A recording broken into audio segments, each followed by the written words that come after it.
Concept and Evolution of Minor Deities in India. The second paper is by Ramya. Is she here? Ramya. Sanskrit College Ramya. And third paper is by Dr. Amrita Chakraborty. And the fourth paper is Dr. Rama Devi Shekhar. I request Dr. Chudamani Nandagopal to come on to the dais, please. Each paper, 15 minutes time we have allotted. Kindly stick to the time. After 13 minutes, we will remind you. I am Ramakrishna from Madras University Archaeology Department. It is a joint paper and it is presented by me. So actually this paper covers the fundamentals of the so-called semi-gods. Minor deities. So time given is 15 minutes, therefore I cannot read my paper. And I don't think I can show all of the slides also. But conceptually, I have selected a few slides dealing with this. So actually this minor deities, major deities and other concepts evolved during the Egyptian studies of so many gods, hundreds and thousands. Say first time that German K.R. Lepidus, he is spoken about Großen Götter, that is big god, and a klein Götter, that is smaller god. So that is great god, smaller god.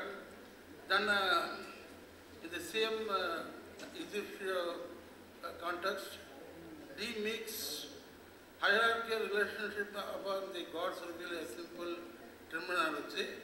Therefore, deities are divided into major or big, minor or small, without excluding the middle. That is the recorded sarcastical or otherwise. So, like we have minor deities even in Babylonian, Assyrian, Sumerian, Mesopotamian, and other civilizations. So if you go through any standard historical books, you can find all this type of gods, goddesses, and other minor or whatever it is called. Even about our, I think Rajan was finding about the mantra, yantra, tantra, etc., etc. So like this, we have so many gods. Here, sometimes we call folk deities also. That is deities of hills, deserts, trees, oceans, seas, rivers, lakes, ponds. I request everyone to please keep silence. No, this is not classroom. No, that is Give also respect to the speaker. that is also part of minor deities. So when minor deities have all the rights, you too have all the rights. No problem. And it is a very usual thing happening in classes also. So then the theological grouping is also very important. Say if you go through this, you can say all sorts of so many. I can show thousands of these figures. But chronologically I have arranged. Say theological also we have that. Say for example, even in Indian context, particularly South Indian context, Henry Whitehead, W.D.L. Moore, Robert Caldwell, C.P. Brown, Edgar Thurston, and they have clearly recorded the so-called South Indian goddesses, etc. But how to identify? I will start with Indus Valley. So Indus Valley we found many sculptures, proportionate sculptures and also disproportionate sculptures, with heads, without heads, so-called torso and other things. But at one time, at one side we praised that Indus Valley is highly civilized with all science and technology, with the wonderful city planning and plumbing, etc. So we talk about this torsos only, and nobody talks about the heads. But definitely one head was found. One head was found. It was known as the so-called copper head. So Indian copperhead cast dating scientifically by the laboratories, not Indian. So this has been dated by American laboratories. And who dated means the leading carbon footprint experts, engineers, Robert Anderson and Harris. However, still about this dating, our historians, they have not accepted. And I have given reference because I don't want to discuss now here. So if you go by that Indus Valley, so about Piliyar, Ganapati, Mr. Rajan, you can see this also. So Indus Valley, we find this type of, what they say, ligatured figurines, man of terracotta, found by Jarich, archaeologist Jarich. So this is the 4 heads, 3 heads, sorry. So you can see here tiger, Nausho, that is tiger, boa and elephant. And we can naturally, Indians will identify with what they say, Ganesha, so many things. And this can be compared with our Chaturmurti Vishnu, 3-headed god of Buddha creator.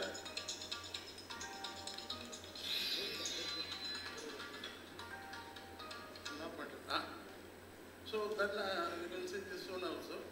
Just for example I have given. Then passing to that, in between that our so-called prehistory proto-story, we have that Janapada period, where we found a lot of the Panchmal coins, on which we found very clear images. And of course, already scholars have identified as Kartikeya. And 6 heads also found, the Shanmukha. Then we have, of course, this Balrama and Krishna coin issued by Agdocles, all dated to BC period. And there are many coins like this. And the coins in the 6-headed is very clear. So slowly if we pass on from the proto-historic Indus Valley to historic, and then to medieval period, because even as per Professor Sitala Devi morning, she was referring to medieval period only. So now we can found how this gods of diseases in that Hindu religion, Sanatana Dharma. Of course, already he has explained. Then Mariamma, Karuna Devi also. Recently Karuna Devi has added, and they built temples also. Of course, this is very famous, and our professor has already pointed also. So this type of goddesses tradition, making them minor or major or middle, whatever may be, it was there in Jainism and Buddhism also. In Jainism, you can see that as he was pointing out, that the corner that for Ganapati also there will be honor Gana. So here in the same way, you can in Buddhism and Jainism, of course we have a parallel Jaina Ramayana and other things, where that Hindu deities, where we can see submitting to them, rather prostrating to them. I can show some sculptures and popular paintings, and we can see carefully on the heads, even Indra prostrating, Brahma prostrating. Of course, these are the popular, say wherever, of course, during medieval period, we have a lot of Puranas also. The Sva Purana, Vishnu, Brahma. So if you read Sva Purana, where Brahma and Vishnu will be worshipping this one. Yes. So like this, then I can show only pictures. So we can see all this. Of course, the sculptures are also there. That Vishnu worshipping Linga, and many, because only 5 minutes. And coming to this Buddhism also, you can see that how Buddha child is honored, venerated, worshipped by rishis and others. So that's why I will rush through. Then coming to this goddesses, that are Yaksha and other types. This is the farmers one. Then you can see here how that Tirthankara, that all the Yakshana, Yakshi and others, they are all connected with the Yantra, Tantra, Mantra, worship and other things. Here is a popular, wherever you go to Southeast Asian painting, invariably you can find this, Burma, Thailand, even in Sri Lanka. Here you see how that Buddha and Brahma and Vishnu worshipping. This is a popular one, but the point is, the same thing is available for Jaina also. Here you can see Jaina, Tirthankara surrounded by the same Navagraha. Of course, Navagrahas we know very well now that trips are also made.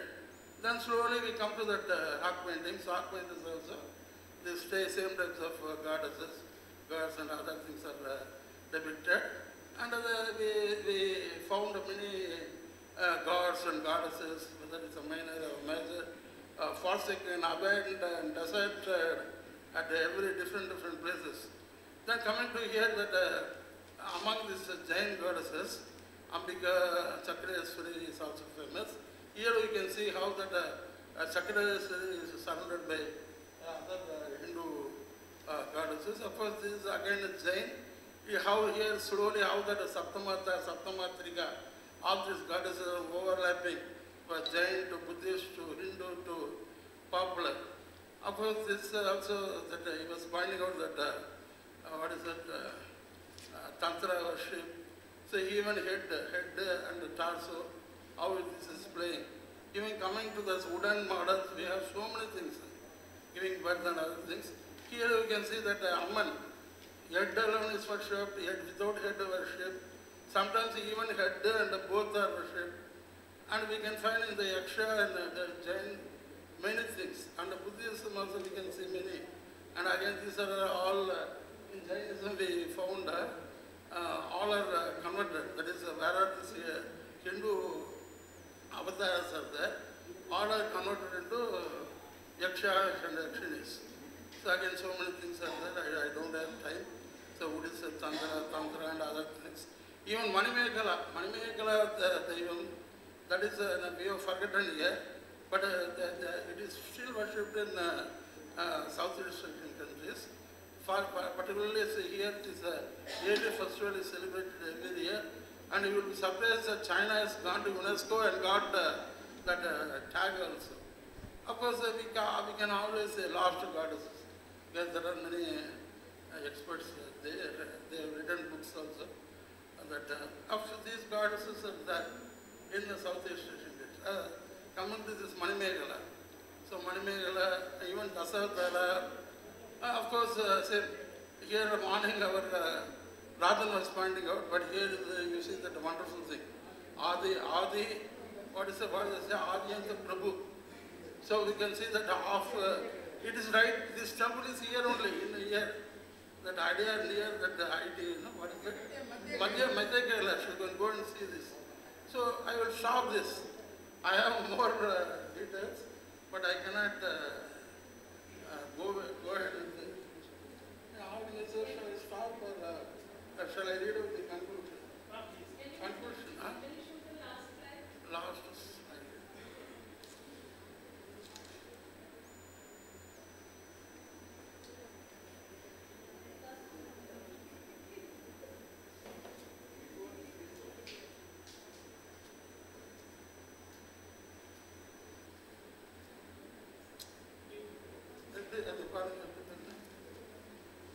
So I will,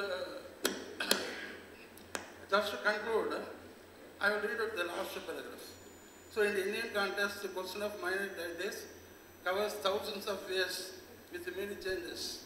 So chronology is very important. So we cannot just pick up some photographs or sculptures here and there and say this happened like this, that happened like this. Chronology is important. This covers thousands of years with many changes, modification and incorporation. Thus the representation in arts differs from time to time. Their position today as appearing in situ at remote places, in museums, temples, functioning and deserted, inside or outside the temples, and momentary worship for occasion, and all other existence also cannot decide finality of the status of minor gods. In a modern context, to what extent do the syncretization, inculturation, inter-religious dialogue activities can be accepted has to be analyzed. They have to be two-sided and cannot be carried on in one way. Only the beliefs of God and goddesses have to be acceptable enough to accommodate all gods and goddesses as they live in a secular state, if not a secular society.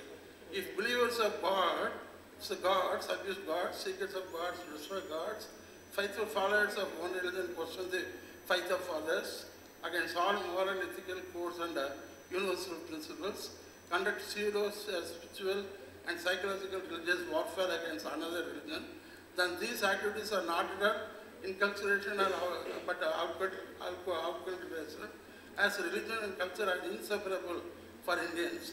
Theocentric and theocratic eclectics are as dangerous as nuclear and chemical and other warheads. The concept of God should be, particularly in Indian secular context, my God is your God, but your God is no God, should not be followed. But in the other way, your God is my God and my God should be also your God. And it should be accepted all gods, then there is no question of all these differences will disappear. This is the only way for humanity today.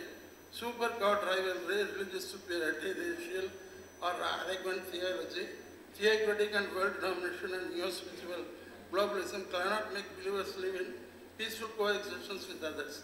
In one way, the concept of minor deities create inferiority complex among the believers, as they have to accept the existence of major deities.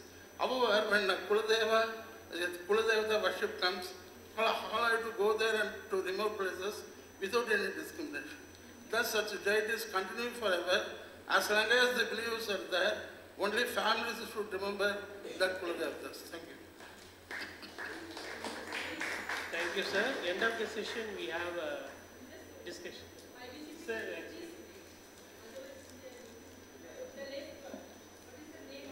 Adi Anta Prabhu. Adi, starting to end. So if you worship this God, that is enough. You need not worship. Hanuman.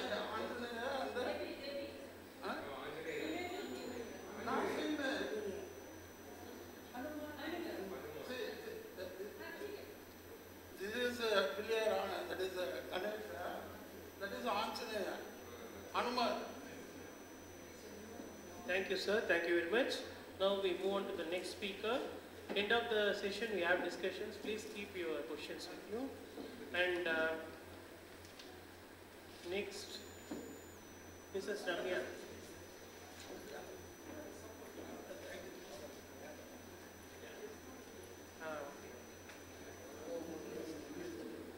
Ramya is a research scholar from the Madras Sanskrit College.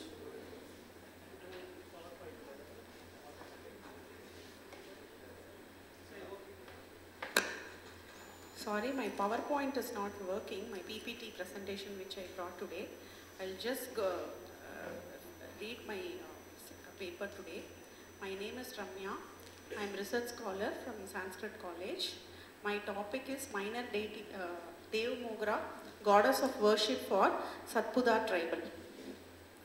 Tribal society always has tendency to worship nature as God. One such worship from tribes include Dev Mogra. Also, Dev Mogra or Yaha Dev Mohi is a figure in Adivasi mythology, a goddess for the Satpudha mountain people. This deity is Todim, Kuldevi to tribals living for centuries in the surrounding areas, especially in Gujarat and Maharashtra. One such temple is there to this goddess on a mountain near the city of Sagbhara in the state of Gujarat. The temple is said to have been created 7 generations back when the then high priest of the place had a vision of Dev Mogra. Every year there is a festival at this temple from February to March where estimated around 5 to 7 lakh people attend this function. The traditions of the tribals are related to nature as they live with their nature as their god. So Yaha Mohi, the goddess of Satpudha, is the only goddess of the tribe of Satpudha Vindhya Hills in Maharashtra and Gujarat. Small temples are built across the villages. In the tribal society, idols and temples are not only the divine concepts. In an area with many shrubs, a circular plant or a planted wooden trunk appears to symbolize the god. It is also limited to some symbols also. Even today in tribal villages of the Satpura region, such deities are seen in the open air stationed on the pedestals. They have no roof for daily worship, etc. there. The village of Deb in Akalkuwa Taluka, located in the picturesque region of Satpura regions, that is the mountain regions, and Satbara Taluka district, that is Narmada district you call, in the vicinity of Bagla river in Gujarat, have the shrines of Yaha Mohi Devi. So this paper tries to bring forth the religious beliefs and practices related to the goddess Devi Dev Mogra, also known as Yaha Moha Devi. Yaha Mohi Devi. Place of worship.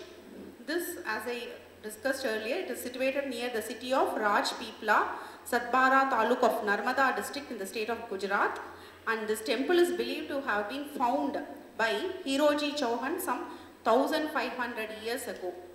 It was a kingdom of tribal kings, and this place is very popular among the local peoples who worship. This place is very popular among them. Tribes are the people who live in the forest, as we discussed earlier. They are a group of people who earn their living by eating flesh or animals, fruits, vegetables which are available in the forest.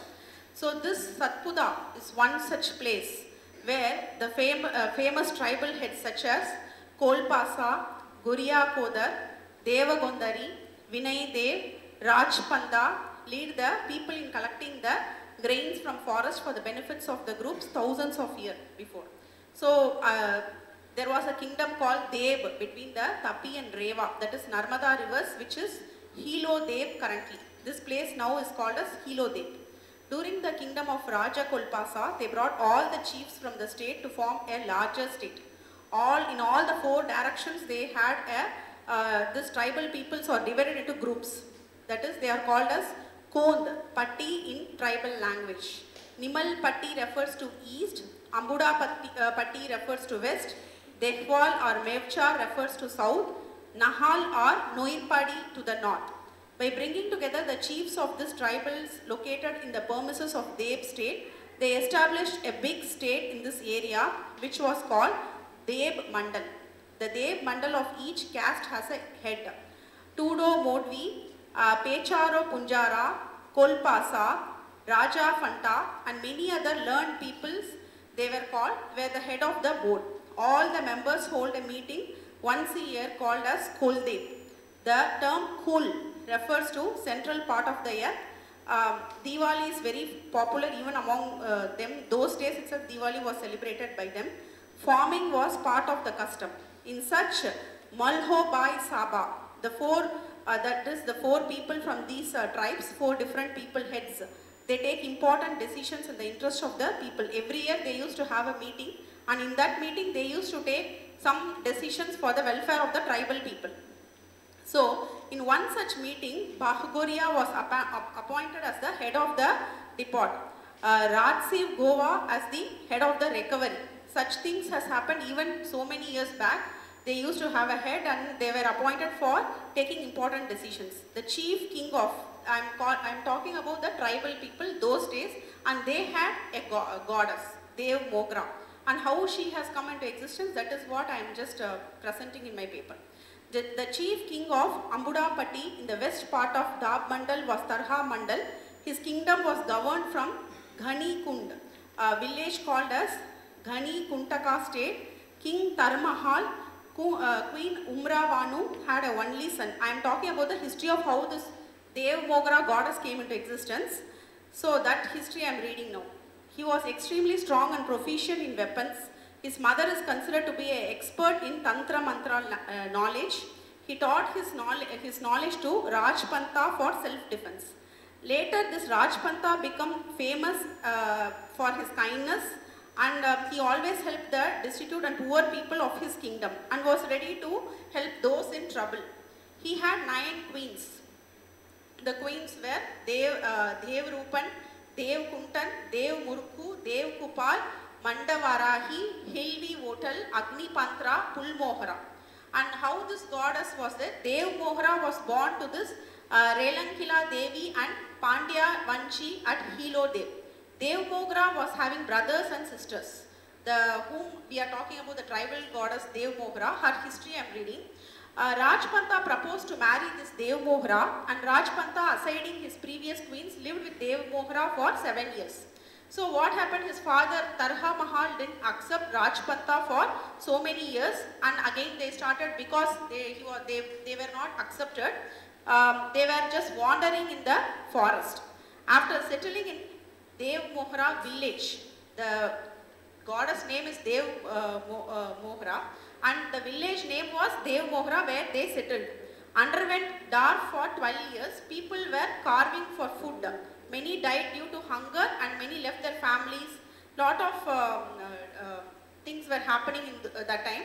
That time the state of Dev was beginning to fall in the disrepair. The Yaha Mohi, otherwise called as Dev Mohra, was courage, went to Gawali state of Gurjimas and brought sufficient grains and livestock to the state. During this people, Dev Mogra provided plenty of food.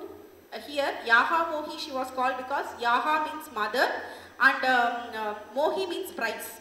So after the death of Yaha Mohi in her honor, Rajpanta made a golden statue and celebrated. There were many attacks on this campus at the time. So to protect the idols from invaders, the descendants of the Rajpanta hide this idol inside the ground. Champaji Vasava, the original man of princely state of Satbagara district, Narmada, Gujarat, found this idol in a dense forest of Satbara.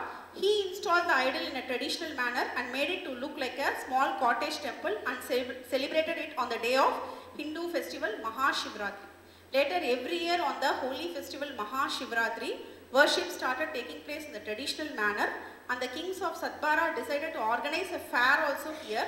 On that particular time, that is Hindu festival Mahashivratri, that time this fair was also organized, and it is also organized continuously every year. Even now today also it's happening. So in this way the goddess Yaha Mohi is very popular here, but this story does not end here. Keeping the story of Yaha Mohi at the center, a long stories has been prepared by different people. Like it includes other stories like Raja Gumb, Raja Sidgova, Rani Patoli, Doda Wazir, Gawali Raja, Polha Pomra, Kala Vidya, Raja Agiwal, Queen Dev Rupkanta's Exil, Katyo Dev, etc. So such stories are extremely entertaining and also informative and also pitiful. So in these stories, the target is the reflection of the tribal state of the ancient atmosphere. Information about the social features like practice of polygamy, punch system, etc. is also available from these stories. The art of making liquor from mahua flowers were also known to the people at the time. So like they worshipped the Dev Mohra in this way, like they were making this liquor and they were celebrating like how the other people, it was not like a tribal celebration at all. They started developing and they started celebrating that event in their own way. According to Bill, there is evidence even of today's tribal society. Collection of idols, Rajpanta and Bina Thakur of the tribal society have given historical proof of the art of the tribal society by making gold idols. After this, the tradition of marriage between the son and the daughter of maternal uncle and is also introduced. The practice of Gavan Pujan, in which the place where the cows and bulls are kept is worship, prevalent in Satpudanchal, was prevalent even at that time and even today also. So in this story, the unique personalities were found. King Sidgova, who knew the language of birds and animals in Dabke forest, Doda Wazir, who always talked about food, and he used to drink curd from the pot full at a time. These people were all the unique personalities which has been mentioned in the history of Dev Mogra. And Bina Thakur, who wore a woman's dress and punished criminals.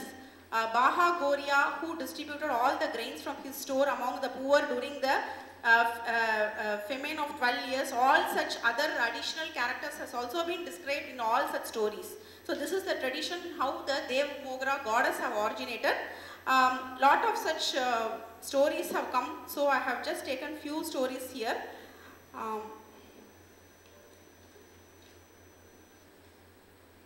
So when we come to conclusion, Yaha Mohi Mata is a goddess of food, hence she is also called as Koni, food. Yaha means mother. Whatever crop is there in the field, it is eaten only after offering it to Yaha Mohi Mata. This tradition is called as Nove Verolo. In this way, due to Yaha Mohi being kind and merciful, thousands of people are blessed by getting the grace of her darshan. Devotees. So devotees, if we see who are all the devotees, even today 4 to 5 lakh devotees come to this temple every year from the states of Gujarat, Maharashtra, Rajasthan and Madhya Pradesh during the festival and Mela. The shrine, shrine is visited by tribals from all over the country, not only from these states. Every year it is celebrated in a grand way, and all the tribal people, especially it's for the tribal people, it's a festival, so they come and celebrate it. So I will just come to an end. Thank you for giving this opportunity for me to present a paper today. Thanks. Thank you.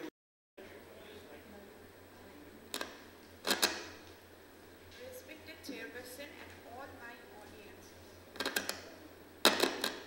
good morning.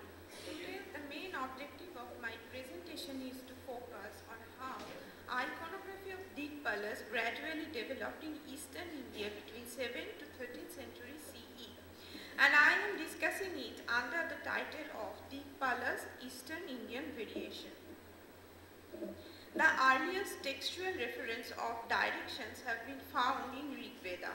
The idea of 4 directions, east, west, above and below, gained popularity in this text. In later Vedic texts, the number of the guardians gradually increased.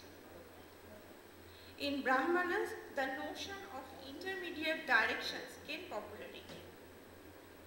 The epics mention 4 directions and their guardians.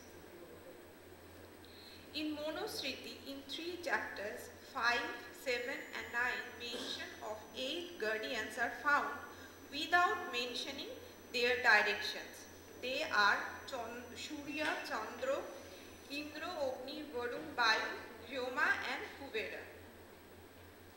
The mature deliberation in this regard have been found in Puranas. In Puranas, Surya and Chandra were replaced by Ishana and Noidita. The list of Puranas were followed by Agamokaras, Buddhists and Jainas.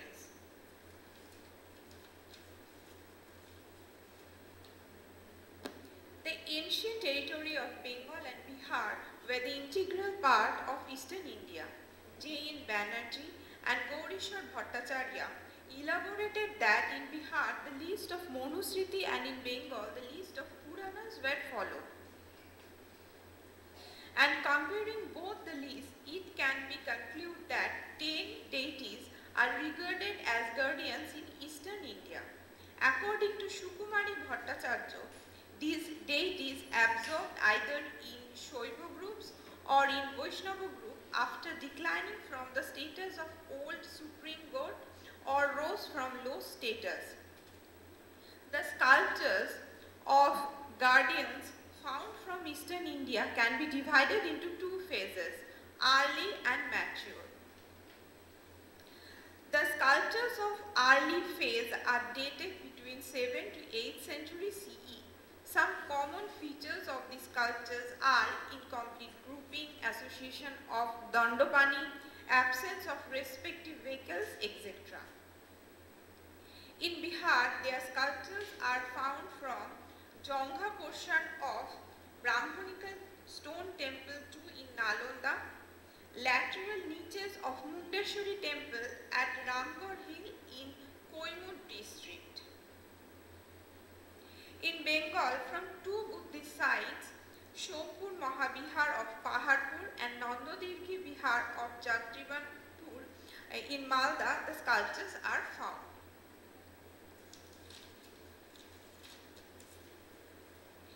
The period between 8th and 13th century CE can be marked as mature phase. During this period, complete group representation of the guardian deities is observed, and the deities are depicted either on the back slab of major deities or in panels of temple. 3 panels and 2 sculptures are found from South Bihar, where the guardians are depicted in complete group. Among them, the panel from Chechar needs special mention. This is the only panel from Bihar where all the deities are depicted with their respective vehicles. And observe sequential order of the deities represented here. It starts with Kubero and ends with Surya. Apart from that, 3 broken panels are also found. Among them, the Vishnupada temple at Goya, guardians are found depicted with their respective vehicles. Their attributes and hand gestures and vehicles are also standardized during this period. Now turning to the sculptures of Bengal. The earliest sculptural representation of Bengal is the panel from Malda.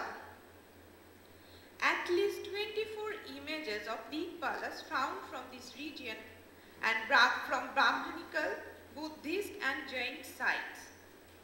In Brahmanical sites, they are depicted as attendant deity of Shiva,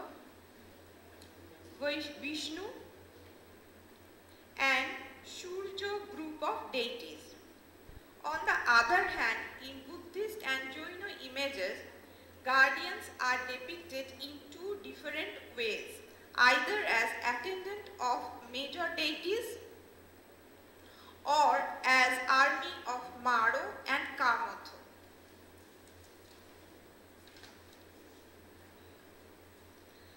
Now I am focusing on 2 more features. In most of these images, binary arrangement is maintained, that is, a particular pair of deities interchange their position. In the sculptures from Bihar, the pairs are Surya, Chandra, Indra, Agni, Kuber, Joma, and Vayu and Varuna.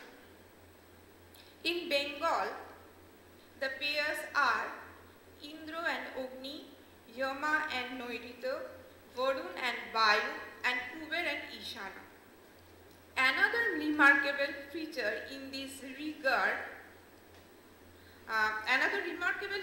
is that in Bengal, among the 24 sculptures, in 6 images, Dikpalas are found associated with correct sequential order in respect to direction.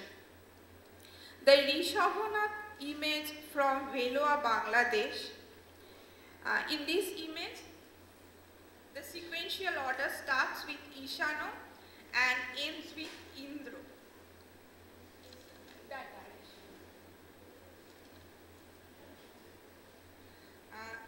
In the panel from Malda, the sequential order starts with Indra and ends with Ishano.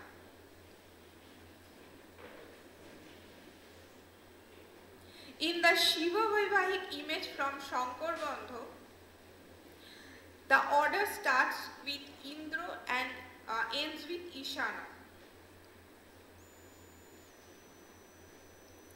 In the reclining Gauri image from Adan Dighi, the sequential order starts with Agni and ends with Indra.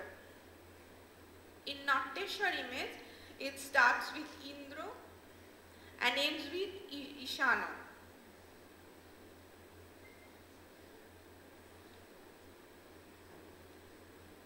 In the Navagraha image, Ahilya, the order starts with Ishano and it ends with Kubero.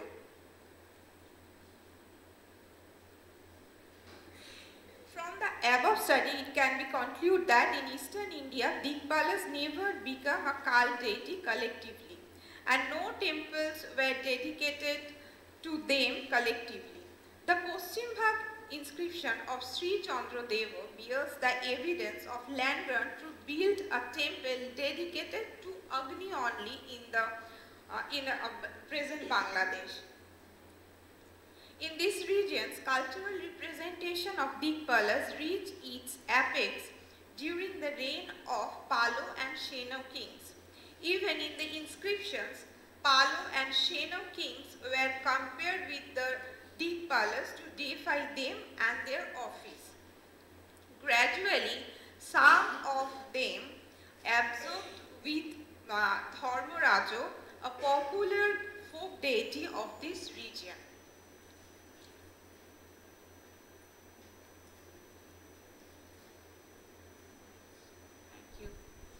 Thank you. Thank you, Dr. Amrita.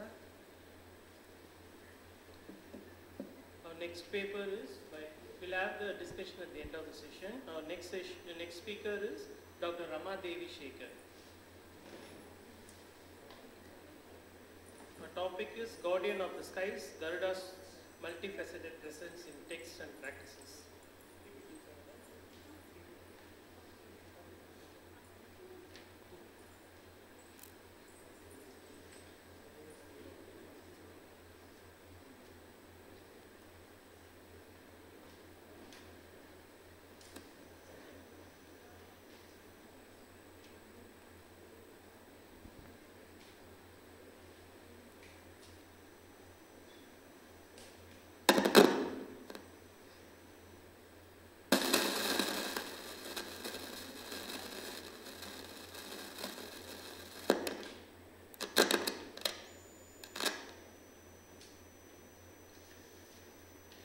Authorities, CPR Center, for giving me this wonderful opportunity. My pranams to one and all here. So I have taken the topic Suparna, or the Garuda, who is called as the guardian of the skies. So this presentation shall explore the symbolism and significance surrounding Suparna Garuda, shedding light on various aspects such as Garuda being the protector deity against the poison, serpent bites, and even invoked in overcoming troubles in the battlefield. The classification of Garuda as a minor god or the Upadevata in encyclopedia and other sources presents a significant challenge in the study of Hinduism, where different deities can hold paramount importance in different contexts. Contrary to this classification, Garuda occupies a central and significant role in Hindu scriptures and traditions, challenging the notion of his supposed minor status. The legendary figure Garuda, initially appearing in the Rig Veda, first mandala, is depicted as a sun embodied as a god, as a bird, referred to as Garutman in Vedic literature. Garuda represents the personification of the mantras in the Veda, capable of traversing between the worlds at a great speed. In the Shatapada Brahmana, the 6th mandala, Garuda symbolizes courage and is depicted as the bird with wings and tail. However, it is in the subsequent epic and Puranic period that Garuda becomes associated with Vishnu as his Vahana. Garuda's significance extending beyond being merely a mount for a Vishnu shall be examined later in this presentation. Garuda, traditionally recognized in the later text, is identified in the Rig Veda, particularly in the verse Indram Mitram Varunam Agnim Ahur Atho Divyaha Sasuparno Garutman Ekam Sad Vipra Bahuda Vadanti Agnim Yamam Matarishwana Mahuhu. This identification hinges on the interpretation of the term Suparna to refer to Garuda. This association is derived from the presence Garutmat alongside the Suparna, with scholars suggesting that Garutmat may represent Garuda. However, whether Suparna qualifies Garutmat or vice versa remains uncertain. Despite this proposed identification, earlier scholars did not equate Garuda with Suparna or Garutmat. For instance, Yaska in his Nirukta interprets Garutmat as characterized as Garana, that is, whose self is weighty. The derivation of Garut is from the verb Ghar, suggests various interpretations including swallow. Whereas in the Rig Veda 10th mandala we have an explanation for Garutmat. Pashyed Manyat Abhavat Ajatram Amartyasya Bhuvanasya Bhuna Suparno Anga Savitur Garutman Purvajataha Sau Asyana Dharmaha. The bright-winged Garutmat, born before the Savita, obeyed his law. Sayana explains that it is an illusion to Garuda having brought the Soma from the moon at Savita's command. In Puranic lore, Garuda is described as the mighty son of Kashyapa, and he has various epithets like Suparna, that is beautifully golden feathered, Sithanana, Raktapaksha, Suparnakya, Nagantaka, Pannaganashana, Kamacharin, and so on. An attempt is made here to establish his multifaceted identity of Garuda, exploring the aspects of his identity beyond the contrary, the commonly accepted notion that he is being the mount of Vishnu, contrary to the prevailing Vaishnava perspective, which tends to narrowly define Garuda solely in the relation of Vishnu. Garuda had an independent identity as depicted in the various religious tradition textual across the South Asia. Garuda's presence is not confined in the Vaishnava literature, as I mentioned. Rather, he is depicted as an independent identity in Shaiva Agama, Buddhist texts, Shakta, even in the South Asian religions like Jainism. Moreover, Garuda's influence extends beyond sectarian boundaries, as evidenced by the depiction in art and architecture across different religions traditions. Crucially, Garuda holds a significance within the Shaiva tradition, where he is portrayed a devotee of Shiva. He serves as the focal deity of the Garuda Tantras. Despite this rich diversity of representation, many scholars have mentioned that they have overlooked Garuda's varied identity, primarily associating him with Vishnu, without considering the broader context of his depiction in other religious traditions. Moreover, a closer examination of the Shaiva text reveals that Garuda's significant role beyond the Shaiva Vaishnava mythology. There is an agama called Tantra called Kirana Tantra, wherein Garuda engages the dialogue with Shiva. So the agamas or Tantra, once again the dialogue between the main deity of which the agama relates. So here he has a dialogue with Shiva. Additionally, texts like Jayadratha Yamala depict Garuda as a vehicle for various deities, including Ekavira and Kageshwari. In his further talking about the agamas, there is a agama, Kashmir Shaiva Agama, wherein P.N. Kachru, a scholar, discusses the exclusion of Garuda Tantras and Bhuta Tantras in the Kashmirian Shaiva Agama. According to Kachru, these texts were omitted because they were primarily focused on the alchemy, magical remedies for snake bites, poisons, as well as exorcism and ghost. He further notes that these texts, along with the Vama Tantras, were not considered conducive to further higher pursuits within the Trika, that is Kashmir system, as stated in the Shrikanta Samhita. So here clearly exhibits that Garuda is an independent deity with works dedicated exclusively for his lore. Again, in the Garuda Tantras, numerous texts derive from them. Garuda emerges as a prominent and revered figure, far from being considered as a Upadevata or a minor. So these texts present Garuda as a focal point. So we have lots of text, that is Siddhanta Purva Kamika, and others talk about Siddhanta Kirana Tantra, which talks about the Garuda. So paucity of time, I will just skip. In my main paper, I will deal all these things. So the aspect of Garuda as a protector extends beyond the temples and rituals. So this concept of Garuda, the figure I am showing here is called as Agrahara Bacholi, wherein the Garuda Lankas, they are called as Garuda Lankas. So in the Karnataka region, it is a unique tradition deeply rooted in Karnataka and in Indian culture. So after this, again in our Indian government also taken this.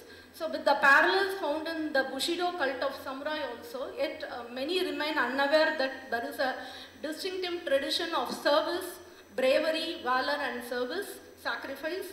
And this tradition lies in the Agrahara of Bachali, an epicenter where the Garuda Lankas flourished.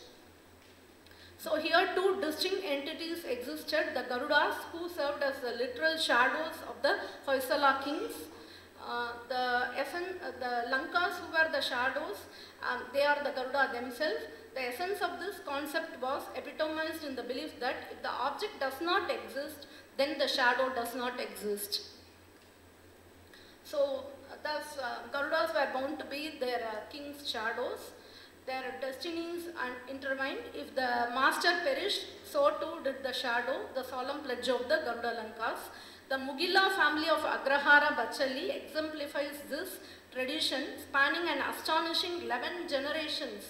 Rising from a mercantile background to the royalty, they embraced the ethos of Garuda Lankas with unwavering dedication.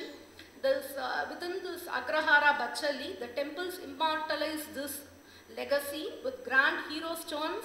So these are grand hero stones serving as the poignant reminder of their sacrifice towards their master.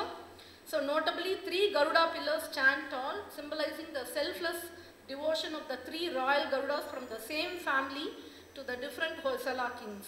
So the concept of shadow extended even to the battlefield, as evidenced by the hero stones of the Agrahara Bachali. Here the kings are depicted praising the sacrifice of the Garuda, dressed identically to the monarch, a strategic ploy perhaps to deceive the enemy forces and safeguard the true king.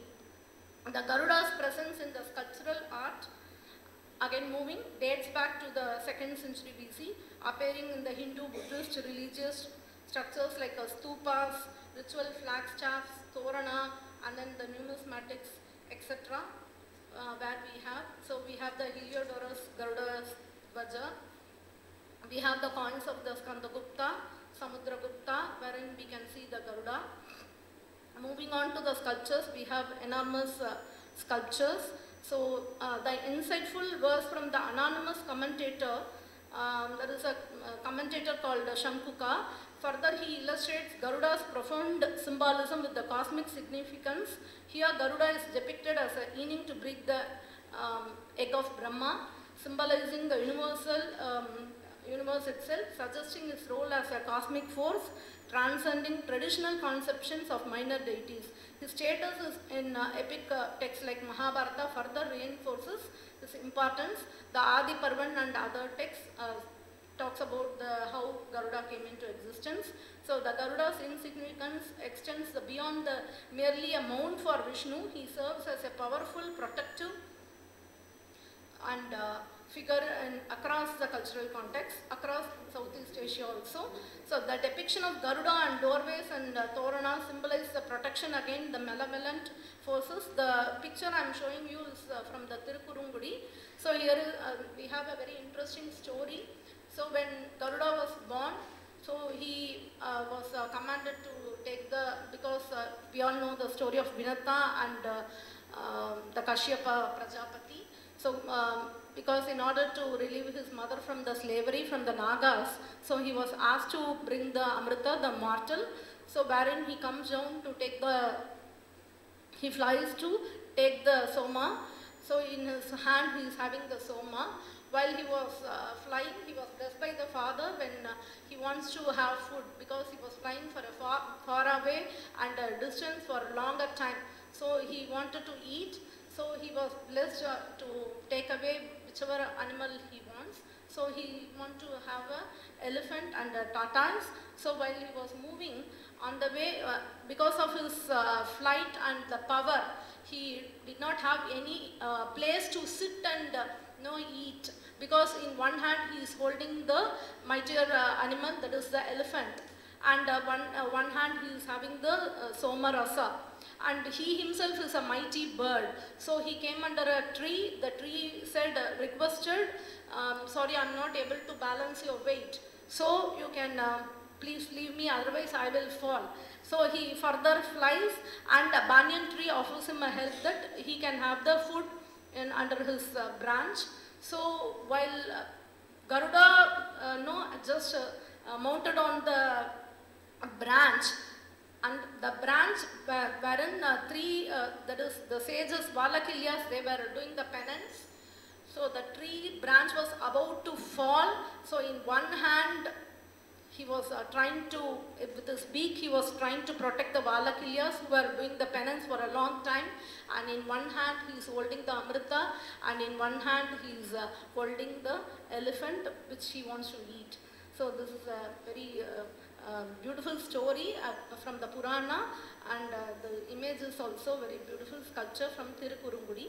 So the scriptures like Sushruta Samhita, where Garuda is portrayed as a guardian, whose presence renders a region impervious to poison and other harmful influences. So this underscores the role as a protector of the controlled spaces, safeguarding inhabitants from the external threats. The placement of Garuda images or yantras over the doorways and use of the protective charms like Kurukulla yantra, etc. reflect the ancient practices aiming to ward off the danger and the evil spirits. So morning also we had yantra, Ganapati yantra. So furthermore, the tradition of hanging offerings for malignant spirit such as hot chilies and lime, etc. over the doorways and windows is widespread in Nepal and India. Later I will show a Nepal Torana also. Similarly, on Naga Panchami, which is a very common festival, Hindu festival, during the Naga Panchami, the Naga Pasha images adorned with the protective verses on the doorways to repel the snakes and other harmful creatures. So after the summer, again it is the time for the rainy, all the creatures will enter. So ward of that, Naga Panchami will be celebrated. These practices demonstrate the enduring belief on Garuda's protective power in his association with creating safe boundaries between the domestic and external spaces. The placement of Garuda imagery on doorways and toranas, so barhoot image, and serves as a manifestation of the protective measure. The earliest representation of Garuda was observed as a parrot in the eastern gateway of the Sanchi Stupa, and over the time during the Kushana period, Garuda evolved in a complete bird form. In the Shatavahana period, Garuda was depicted as a human bird hybrid, that is human bird hybrid form with the prominent avian features as seen in the Amaravati Stupa. I don't have the Amaravati Stupa sculpture. During the early Gupta period, Garuda's iconography featured out, that is, he's with long human arms adorned with bracelet, etc. So like this. So this style can be observed in the Gupta period and also in the Madhya Pradesh, and he is in the Samapada posture holding a snake in his hand, and another variation of Garuda seated in the Alidasana with folded hands is evident in the Garuda capital, especially in the Bengal, and similar sculptures can be found in the Indian Museum, Kolkata also.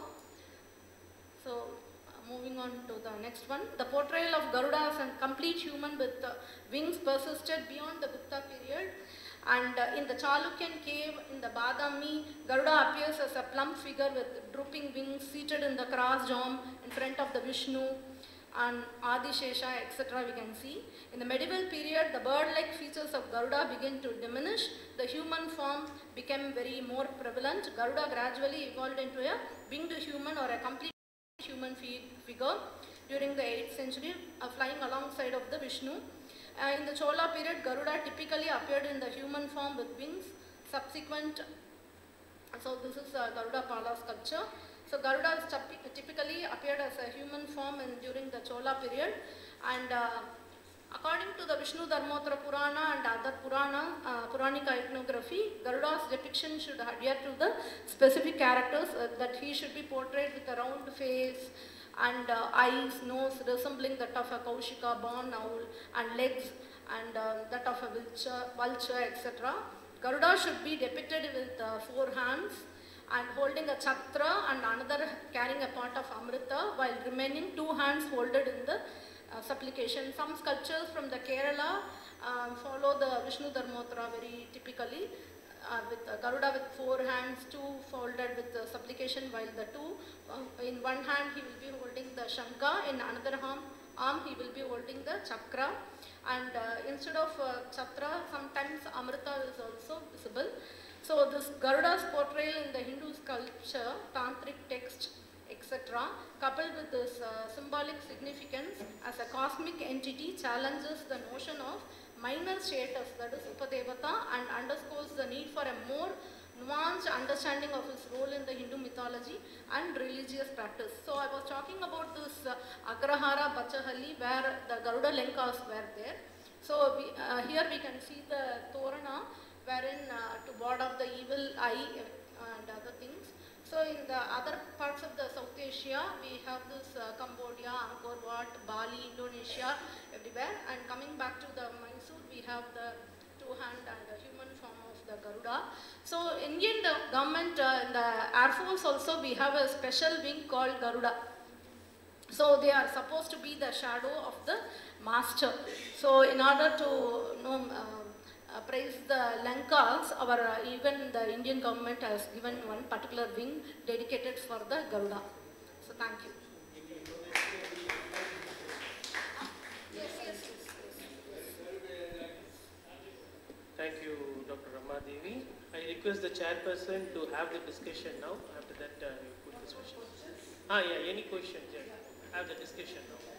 Any questions? One or two questions, please. Any questions? Observations?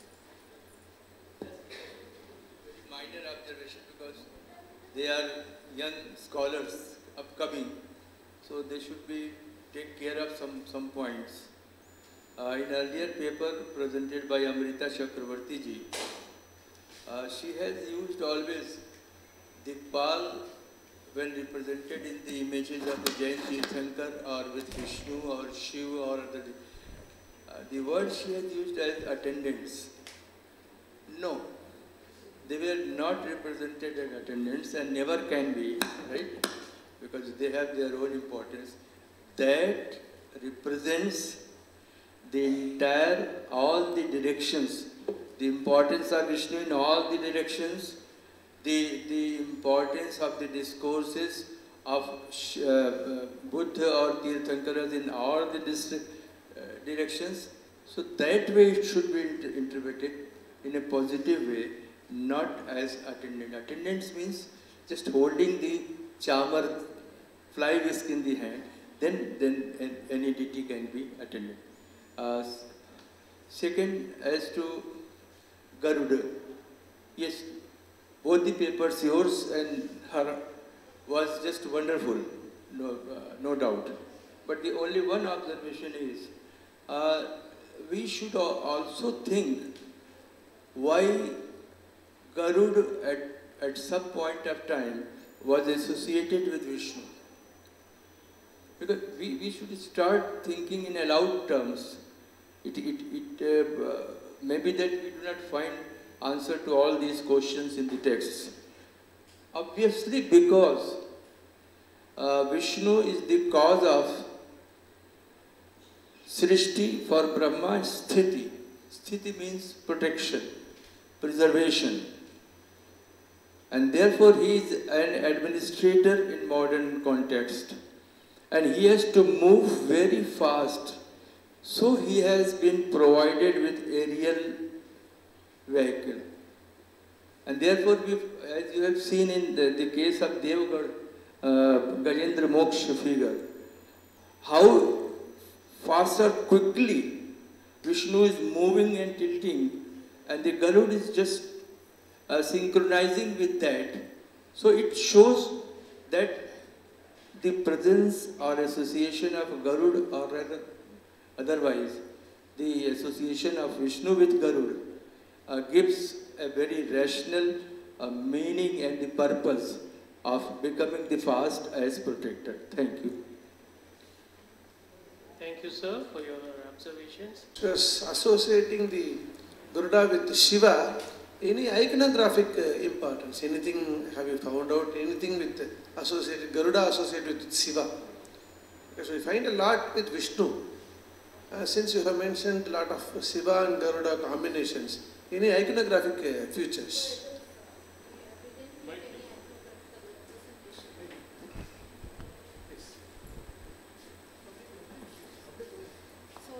Kashmiri text, the Shaiva Agama, and especially in the Kashmir Shaiva Agama, we have all the Kirana Tantra, Karana Tantra, wherein we have this such dialogues appear. So we didn't get any, so far I couldn't get, if scholars get me, then. Thank you.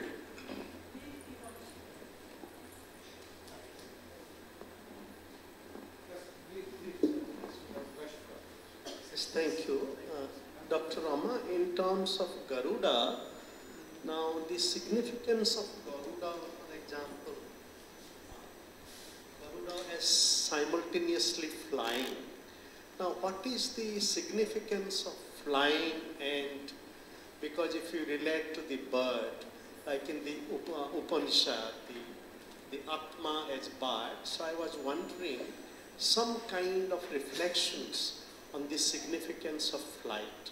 Secondly, what happens when Garuda is associated with the state deity, like this in the South India, these Hoysala empires, and similarly in Indonesia. So is there any reflection on the Garuda as a state deity?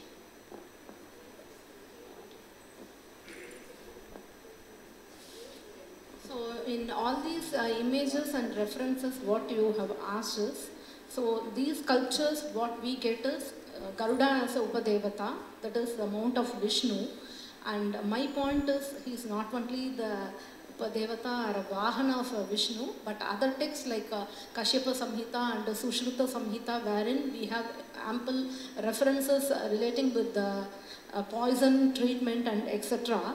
So the Hoysala and other where we saw this Garuda sculpture, that is he is mount of Vishnu, and in other countries, the South Asian countries also, he is of the similar thing. Why he has the flight, like pointed out by the professor, I don't know his name. So in order to, for the protection, so Garuda Vega, he wants to, he is a winged bird. So he is flying with a great speed, mightier speed, in order to save the devotees. So he was actually not matured when he was born. That is, in halfway the egg was broken by the Vinata, his mother. So he was not fully developed. So he is a bird. One final question, please.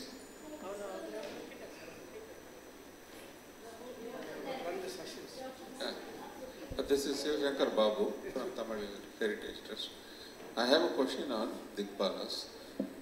Basically, we were discussing about Dikpalas, 8, but in some regions they talk about 10 and 11 also, like upper and down, and maybe middle, upper and down. So is there any such variation in Bengal and other regions with respect to these structures? When we are worshipping, we then refer 10 Dikpalas, but in sculptures I have found only 8. To Dr. Ramadev, it's quite commonplace knowledge that we read the Garuda Purana, within the 13 days ceremony for the safe passage of the soul. So can you just say a few words about the significance of this belief? There are 108 Puranas, major as well as minor Puranas, totally 108. So each of the Purana there will be a main deity, and here in Garuda Purana, Garuda is the main deity. So the 13 days, that is all about because other days we shouldn't read the Garuda Purana, nowhere it is written. It is all up to our own belief and custom. That's all. Thank you. Came to his historical period like Guptas and other things and coins, and then he comes to the gods and diseases, where what are the diseases and how they are related. And he even touched upon Buddhist, Jain tradition, Yaksha, Yakshi. So many things he tried to put it, but some kind of, focus or conclusion was expected. How he could put all these things and bring in what context. So that I was not able to catch from his presentation. And he also, finally he talked about the Kuladevata also. So with that I think he concluded his paper. But it was good to see so many images connected to this particular context and the concept. Now the second paper, Ramya, Mrs. Ramya, she spoke about Devamogra. and she was mentioning Satpura, Satpura. I didn't understand what it is. It is Satpura, Vindhya mountains, Satpura ranges. So Satpura ranges comes from Maharashtra to Madhya Pradesh, Rajasthan. So you have geographically you have covered, but you are mentioning as Satpura, Satpura, we were not able to. So please say that that is Satpura range. That is one thing, one observation. And this was mainly a tribal deity that you are trying to. Have you visited the place? No? No, this is not right. Without visiting a place, you are writing somebody is, collecting from somebody and then trying to run. Say for particularly presenting in such conferences, you should be very sure and you have to visit the place, document properly, come with that documentation. That is what we call it as scientific documentation is required. I think that is a major lacuna. I felt when you were talking, you have not visited. Yes. I could make out. So you have to visit the place. Sure. Before writing the paper, please visit the place and write with confidence that your field work. Field work is very much needed for such paper presentation. Please.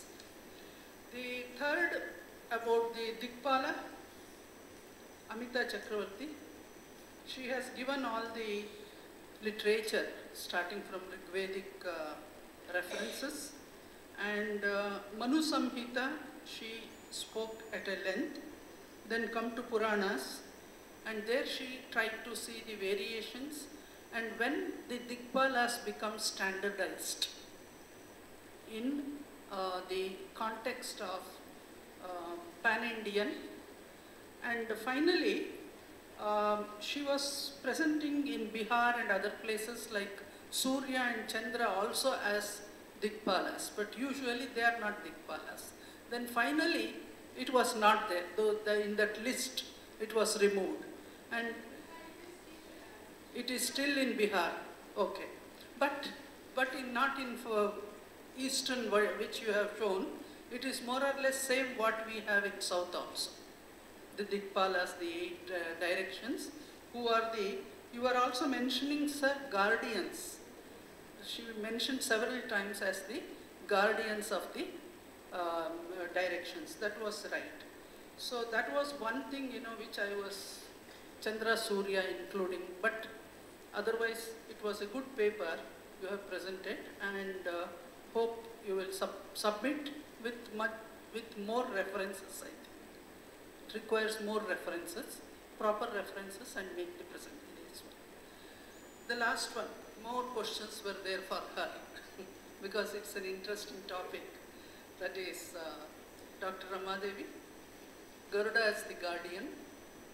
All of us love him for various qualities, particularly the speed, and today why the generation loves Garuda because of that speed and the space that he occupies. Yes, you also mentioned about the Shatapatha Brahmana, references. It was very important. And identification of Garuda and his, I think you must, Amar Kosha also you must have referred, the various names for Garuda and all that. It was interesting. And Puranic references also you gave.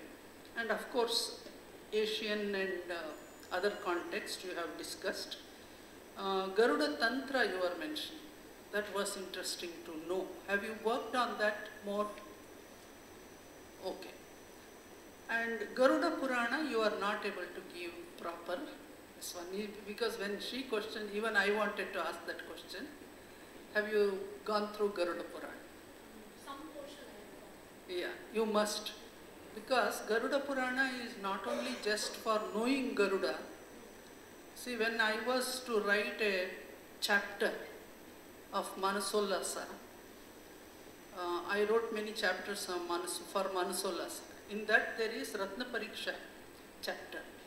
I also worked on jewelry, so it was more interesting for me.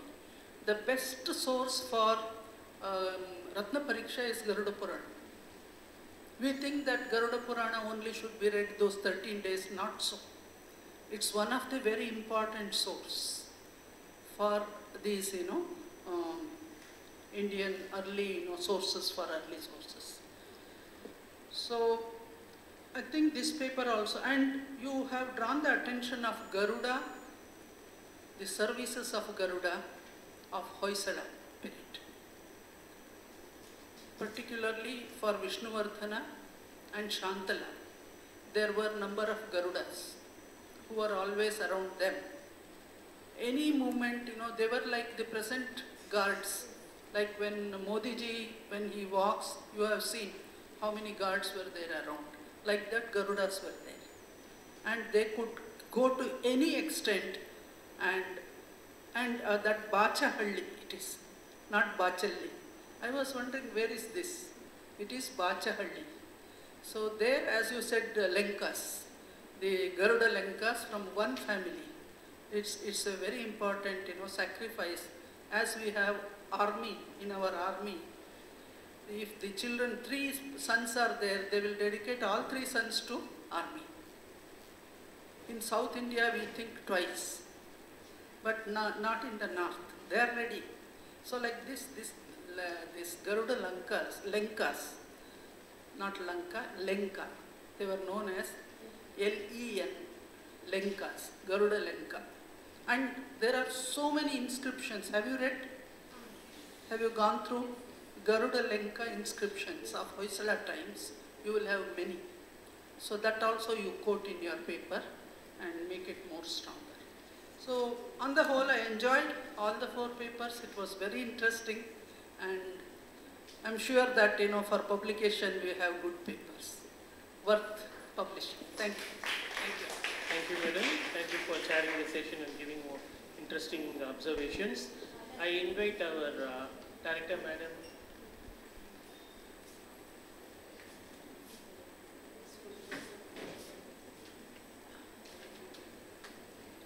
Madam, to honor the chairperson.